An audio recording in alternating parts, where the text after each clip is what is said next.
கிறிஸ்துவுக்குள் அன்பான தேவனுடைய பிள்ளைகளே, இயேசு கிறிஸ்துவின் நாமத்தில் உங்கள் அனைவருக்கும் தூத்துக்குடி எழுப்புதல் கிருஷ்ண அசெம்பிளி ஊழியத்தின் சார்பாக கிறிஸ்துமஸ் நல்வாழ்த்துக்களை தெரியப்படுத்திக் கொள்கிறேன்.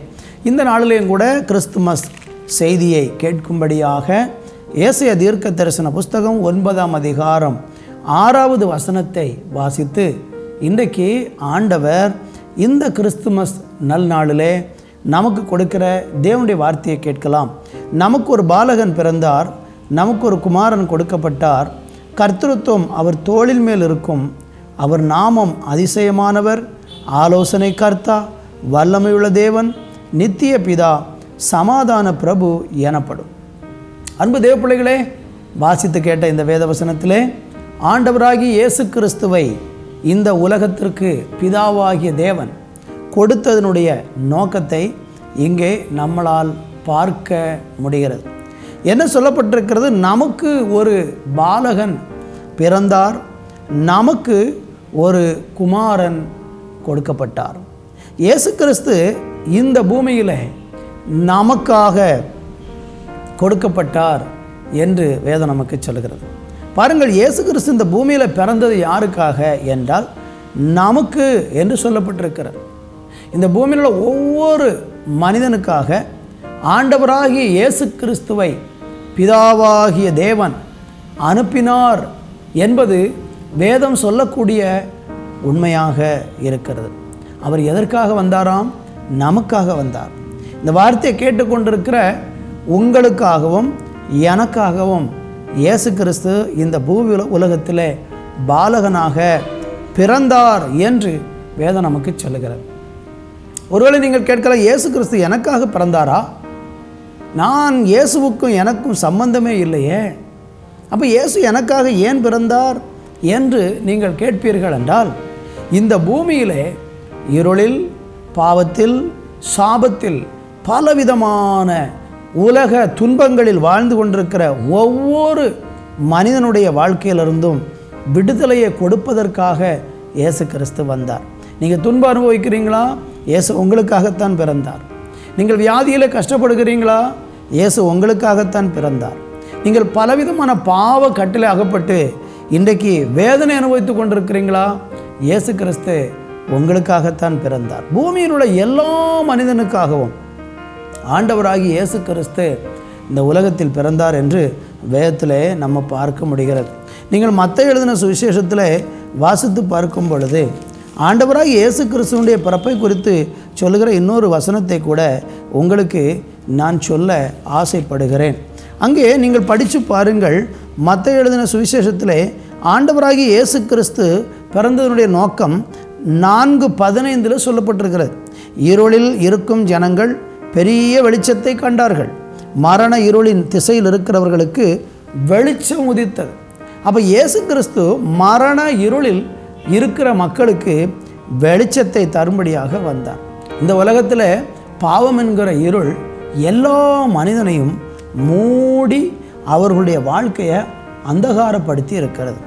இருளில் இருக்கிற ஜனங்களுக்கு வெளிச்சமாக இயேசு கிறிஸ்து வந்திருக்கிறார். இன்னைக்கு எல்லாருக்கும் வெளிச்சம் தேவை. யாரும் இருளில் இருப்பதை விரும்பவில்லை, வெளிச்சத்தில் வாழ வேண்டும் என்று எல்லாரும் விரும்புகிறார்கள். அப்படியானால் இயேசு கிறிஸ்து இருளில் இருக்கிறவர்களுக்கு வெளிச்சமாக வந்தார். என்ன இருள்?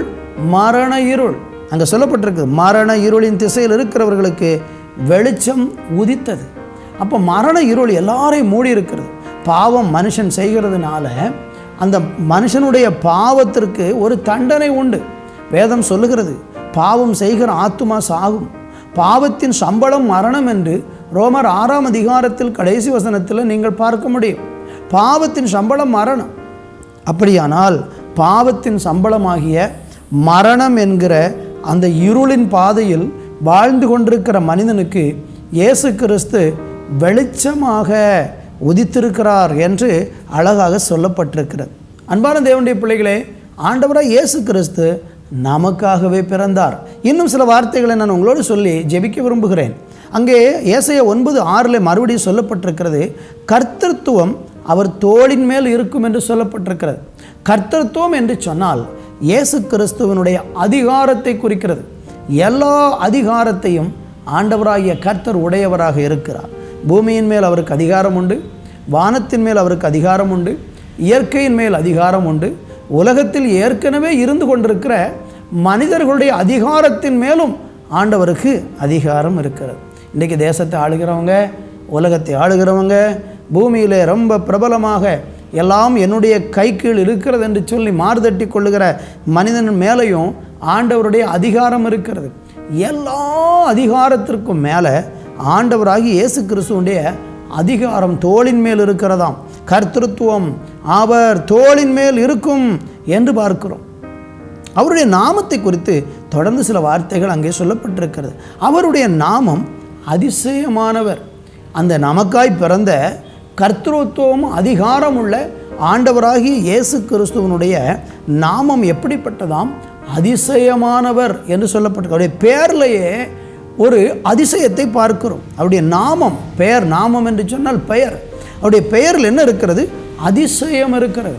இன்றைக்கும் இயேசு கிறிஸ்து அதிசயம் செய்கிறவராக இருக்கிறார், அற்புதங்களை செய்கிறவராக இருக்கிறார். நீங்கள் ஏதோ ஒரு அதிசயத்தை எதிர்பார்த்து கொண்டிருக்கிறீங்கன்னா, உங்களுக்கு என் வாழ்க்கையில் ஒரு அதிசயம் நடக்கணும், எனக்கு ஒரு நன்மை கிடைக்கணும், நான் பலவித வியாதியில் இருக்கிறேன், போராட்டத்தில் இருக்கிறேன், பிரச்சனையில் இருக்கிறேன் என்று நீங்கள் ஒரு அதிசயத்தை எதிர்பார்த்து கொண்டிருக்கிறீங்கன்னா, ஆண்டவராகி இயேசு கிறிஸ்து உங்கள் வாழ்க்கையில் அதிசயம் செய்யும்படியாகவே இந்த உலகத்தில் பிறந்தார்.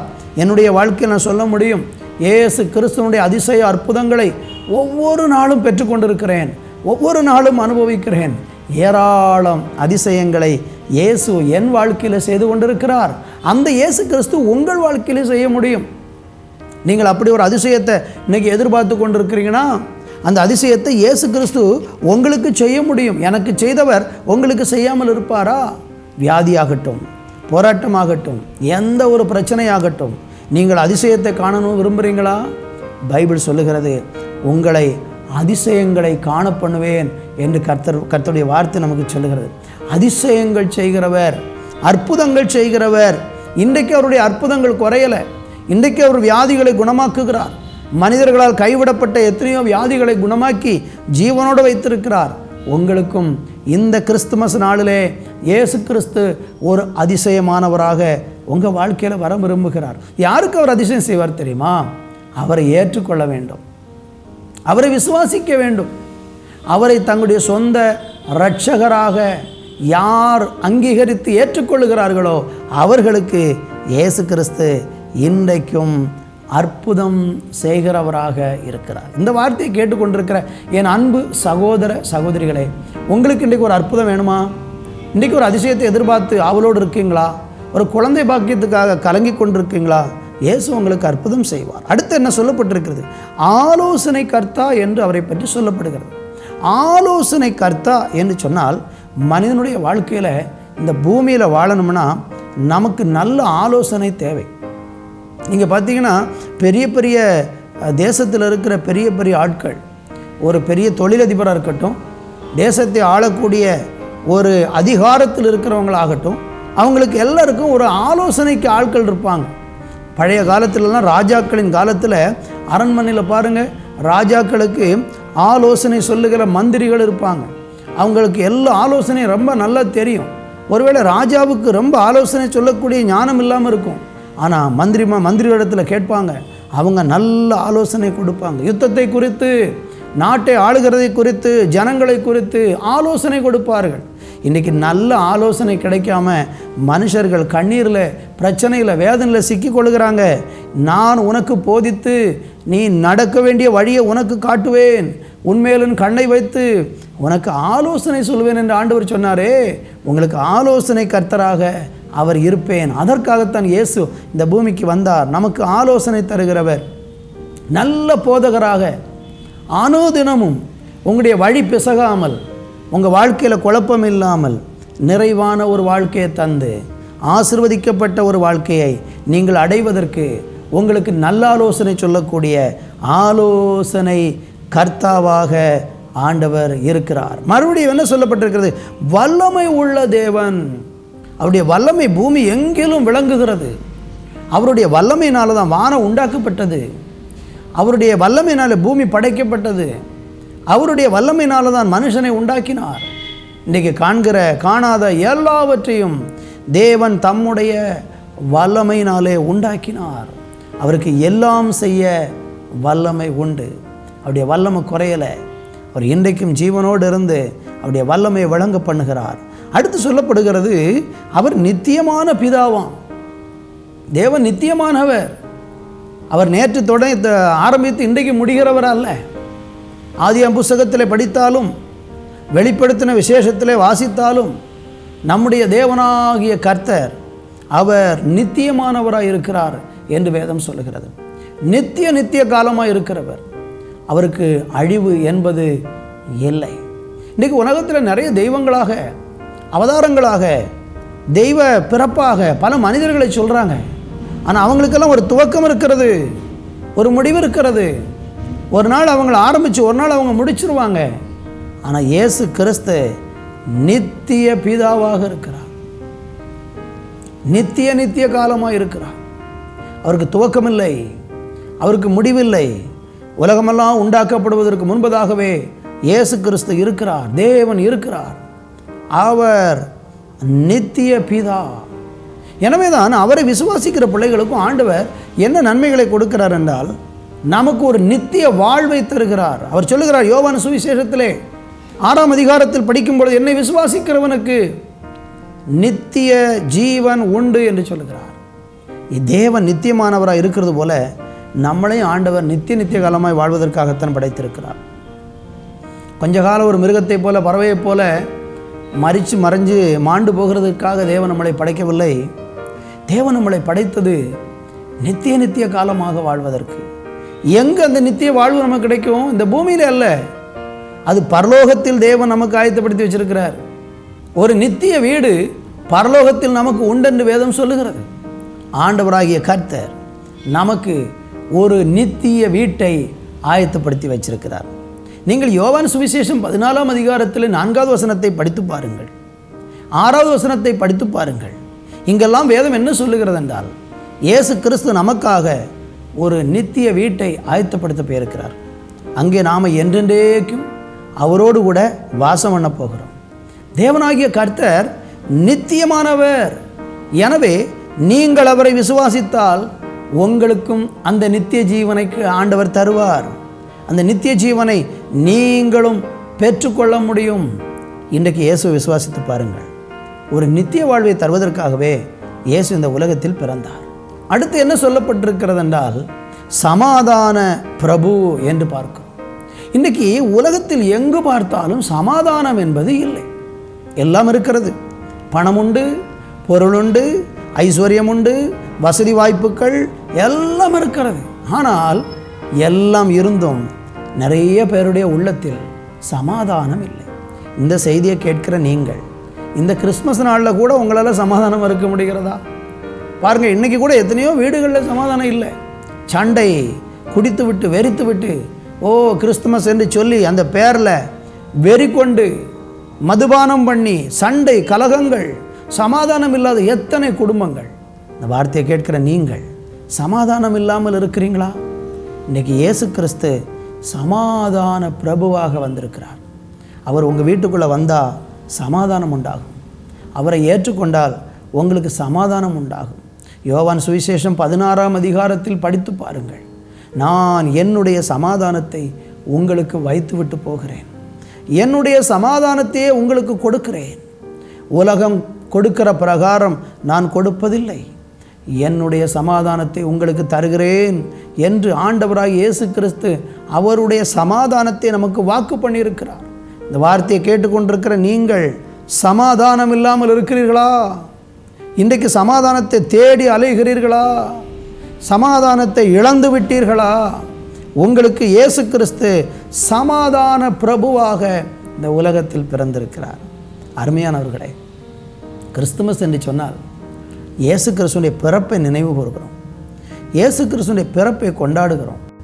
அந்த இயேசு கிறிஸ்துடைய பிறப்பு நம்முடைய வாழ்க்கையில் எவ்வளவு நன்மைகளை வைத்திருக்கிறது பாருங்கள். நீங்கள் செய்ய வேண்டியது ஒன்றே ஒன்று தான். அவருடைய அதிசயத்தை நீங்கள் பெறணும். அவரிடத்துல உங்களுக்கு நல்ல ஆலோசனை வேணும். அவருடைய வல்லமை நீங்கள் உணரணும். நித்தியமான ஒரு வாழ்வுக்காக நீங்கள் பங்கடைய வேண்டும். சமாதானமாய் இந்த உலகத்தில் வாழ வேண்டும். இதற்காக நீங்கள் செய்ய வேண்டியது ஒன்றே ஒன்று தான்.